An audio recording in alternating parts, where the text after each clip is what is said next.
Welcome to part 4 of the Mojo commentary. Oh, jeez. This is where the game starts to get a bit more challenging in the regard that... Switch to Prime Ball, please. This is where the game really starts to amp up its challenge level, because now you have death blocks. They're as simple as they get. You touch them, your ball explodes. You do not want to have that happen. And for good reason. Because, again, when you hit a death block, or when you hit one of the enemy spheres are exactly what you think they are. They are basically, they're basically death blocks in the form of, they're basically death blocks in ball form. They basically move around. Don't even get me started for the hunter spheres in World 7. Duck the enemy spheres in World 7. Actually, duck the ones in World 9 and level 100. Those are the worst. But yeah, as you can see, now I have to be very careful and precise with every single movement I do. Especially because not only is the Prime Ball the fastest ball in the game, it's also the most slippery. So at the cost of playing this safe, you also have to worry about protecting yourself from damage. And that's not what I want to have to do.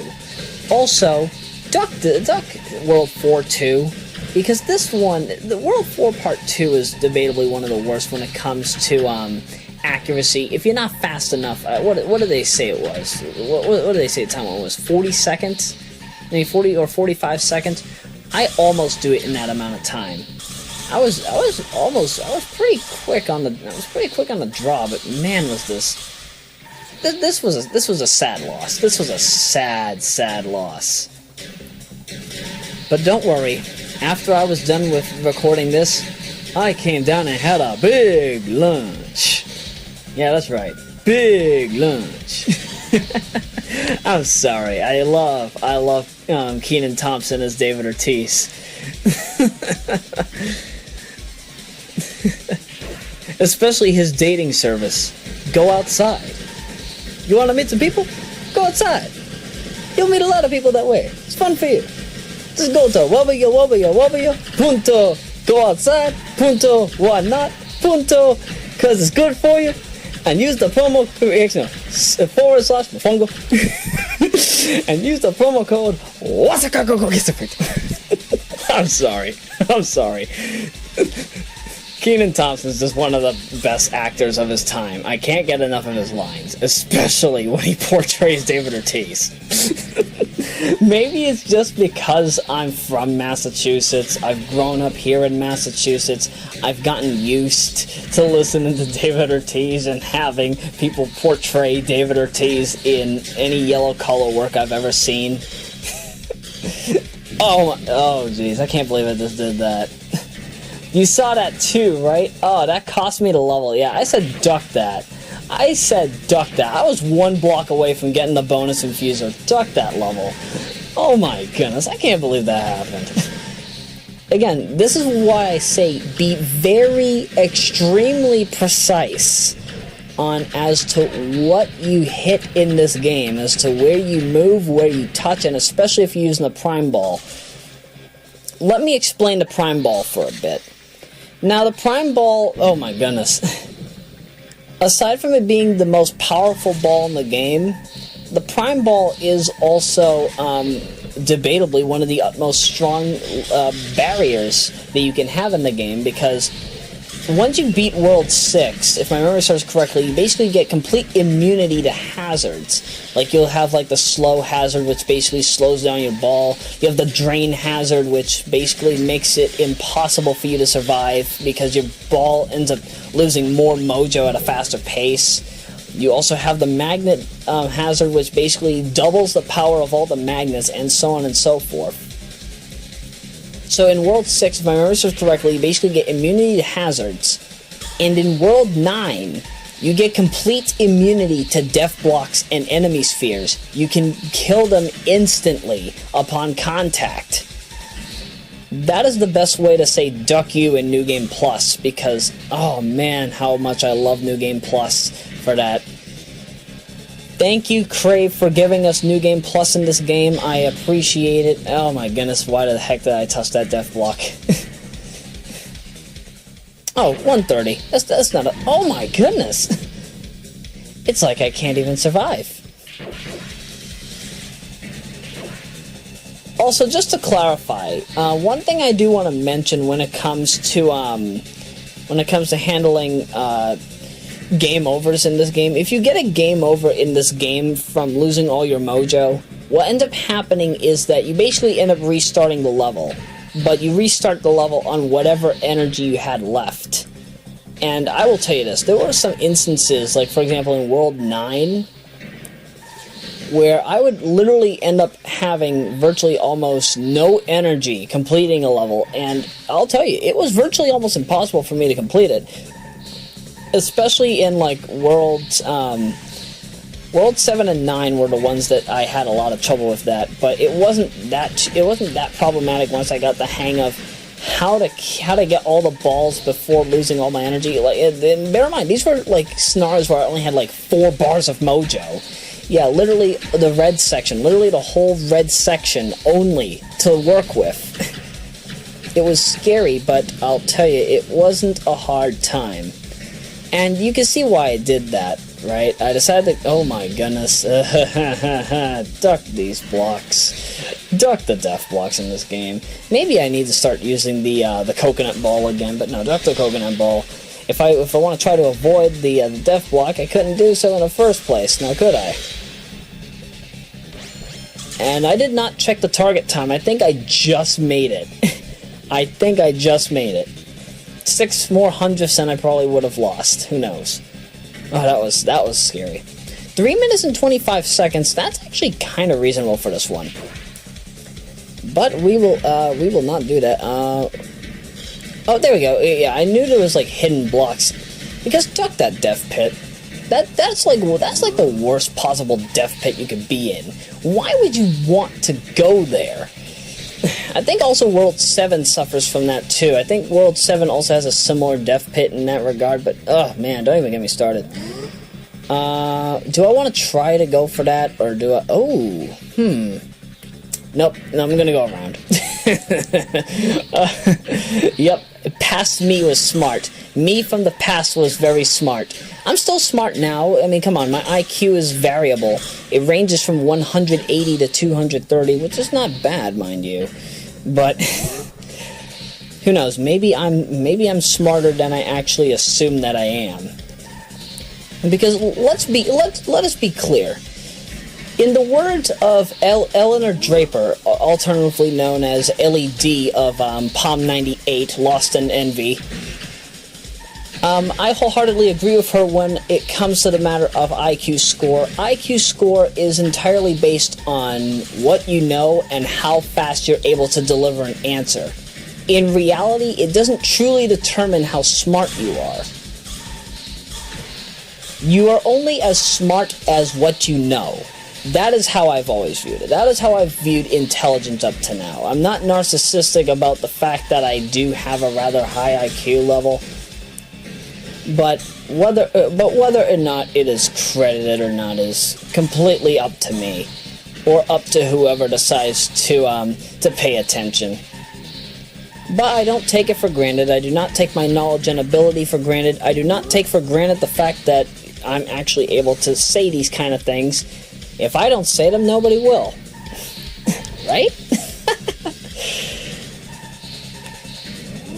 And, oh, looks as if my energy level is dropping badly. Okay, pausing won't save me past me right now. I need to get these, oh, come on, let's get that last ball. I mean, that last block, come on, you're almost there. You're almost there past me. Alright, get the yellow and go over, get the yellow, come on, get the yellow, you're right there. And, alright, looks like we can refill. Ugh. Duck these death blocks. I mean, look at this last one here. Oh my goodness. No, why would you place it there? That's like the worst place to put a death block. This is why I say World 4 is a little too hard for comfort. Again, there's a difference between challenge and then just ducking impossible. I mean, look at this. Look at this. Now you have to go through now you have to go through Act 6 while avoiding death blocks. And it's even worse in World 7. World 7-6 is actually the worst with this. Ugh. I'm at least fortunate that the Abyss only has 3 different renditions. I actually do like this ice blue, this desaturated ice blue palette. I would actually like to use that for something sometime. Oh my goodness, you gotta be ducking kidding me. You've got to be ducking kidding me. I was one little trip to 5 blocks away. Why did I have to bounce on it? But now you have these enemy spheres. Duck the enemy spheres. That's all I gotta say. Duck the enemy spheres. They're some of the worst things that this game has. I mean, one false move and you're gonna lose. You're gonna lose your ball. See, I had to be very, very quick on the draw there. That's bad level design. It's either that. Well, actually, you know what? I will say it now. Those enemy spheres are not in level editor mode. They're not. Maybe it's because they didn't know how to program how to have the balls move in level editor mode, but I've got to say that was probably one of their best moves, because who knows, maybe it would have made the game a bit too hard for them. Who knows? I can't say for sure. But it could have also been because of the fact that I think that if an enemy sphere, if it's not a hunter sphere, if it ends up going off course, I don't think it bounces back to you. I think it actually just keeps going on and on and on into the background. I think that's also another reason why they didn't have it in the regular in the regular game. I mean, in the regular stage editor. But you know, again, if a remastered version of this game were to ever come out, I know for a fact that would be brought back. I know that they would be put into stage editor. I cannot get enough of this game. Cannot get enough of this game. There's a lot of things that it still needs to remedy, but I know eventually they'll do so. Maybe. I mean, heck, now that we have games for the PlayStation 2 coming onto the PlayStation 4, Fantavision came out in December, if my memory serves correctly. Maybe Mojo's next. Maybe Mojo's next on their agenda. Who knows? I would love to see Sony Computer Entertainment bring back Mojo. I mean, it's a good game. It's a really good game. I cannot deny that. I cannot deny that truth. People deserve to see the glory that is Mojo, and I'm glad to be one of the first people to bring that to YouTube, of all places. I have to ask, though, why did it... I repeat myself when I ask, why did it take so long for this game to be commentated over for YouTube? Is it because of the royalty-free music? Is it because of the fact that nobody wants to play around with my ball? I mean, with this ball. I mean, come on, it's a lovely ball. It's a lovely ball with a lovely design. You can't deny the ball its love. That's all I've got to say. That's all I've got to duck and say. Stage 8. This is actually one of the fastest levels in World 4. And it's all because all you got to do is just take some keys, get rid of a whole bunch of blocks in quick succession, and you're on the road to the next area. I would say that this is almost as fast as World 1.8, but I can't be exactly sure. Can't be exactly sure, if only because of the fact that I'm using the prime ball as opposed to the regular ball. But then again, when I'm playing this in New Game Plus, I'm using the coconut ball, so that all that logic's tossed right out the window. So chances are, in New Game Plus, I would say that World 1.8 is probably faster, and World 7.8 is probably the longest out of the bunch. World 4.8 is probably an in-between given that regard. But again, I can't be too overly sure, and I can't be too undersure. It can be all up for debate for all that I know. That's all I can say at this point in time. I love these generic sounds that they have for whenever you get rid of a ball. I mean, whenever you get rid of a block. Because some of these sounds, for example, like when you destroy a red block, that sound was often used, if my memory serves correctly, in Transformers Cybertron. Yeah, Transformers Cybertron, the show the last portion of the original Transformers series that I never got to actually fully complete, if only because Kids WB got discontinued in 2006 or a little later after that. Oh man, why did Kids WB have to go? It was one of the best, and I stress, one of the best network blocks of its time. Why did they get rid of what was such an astounding piece of work? I would have not ever gotten rid of, if it were totally up to me, I would have never gotten rid of Kids WB. It would have stuck around, but I think what happened was they were trying to rebrand Boston's WB. That's why the CW came into play later on. And that's totally understandable. I understand if it was for branding reasons, or if it was because of licensing issues or whatever, or just because Warner Brothers didn't want anything to do with Boston anymore. But, you know, it's sad to see something such as that go, and then I'm not able to watch the second half of Transformers Cybertron, because Transformers Cybertron had 2 seasons, and they ended us at the end of Season 1, which was Revelation. What basically happened was Megatron basically, I think, murdered like 3 of the Autobots. I forget exactly who, but he destroyed all 3 of them with, I guess, one of the special planetary keys, which basically gave him like an overpowered weapon, an overpowered super weapon. And at the end of the episode, you hear Optimus Prime yell, "Megatron!" You could hear the anger in Peter Cullen's voice. You could hear the fury and rage. It was a sad moment in the series. But I was like, wait a minute. There's no more episodes being broadcast? What gives? Is this the true end of the series?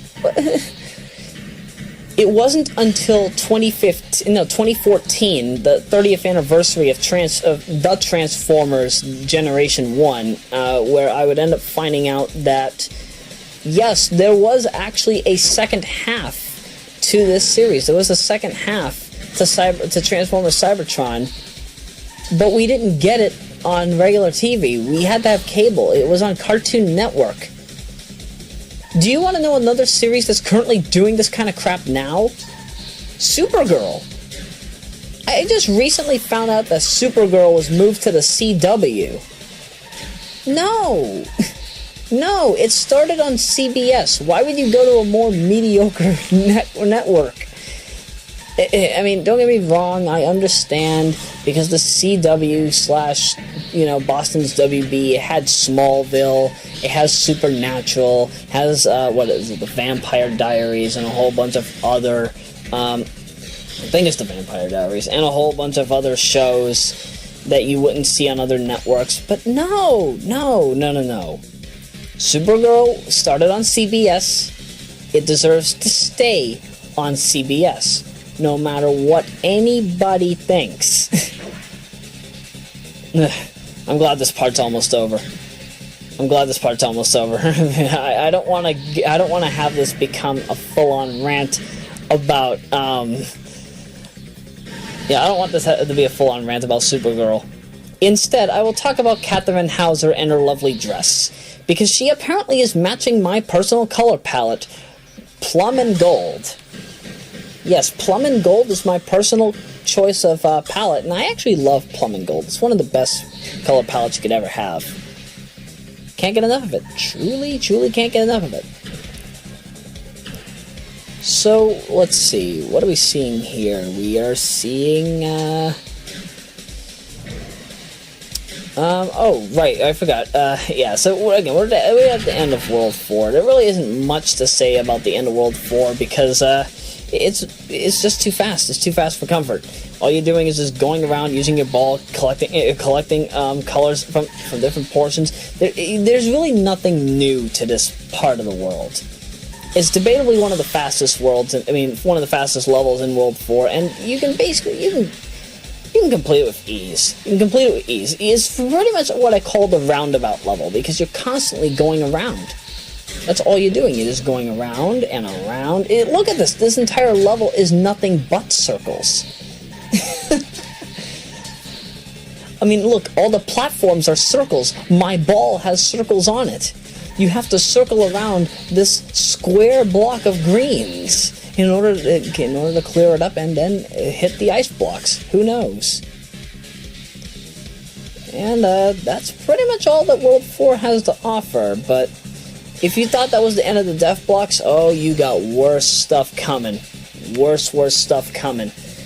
But now we have the first power-up for the Atlas Ball, and oh, we get unlimited turbo first. Ah, nice. I'll take it. That's the end of Part 4. We will see you for World 5 in Part 5.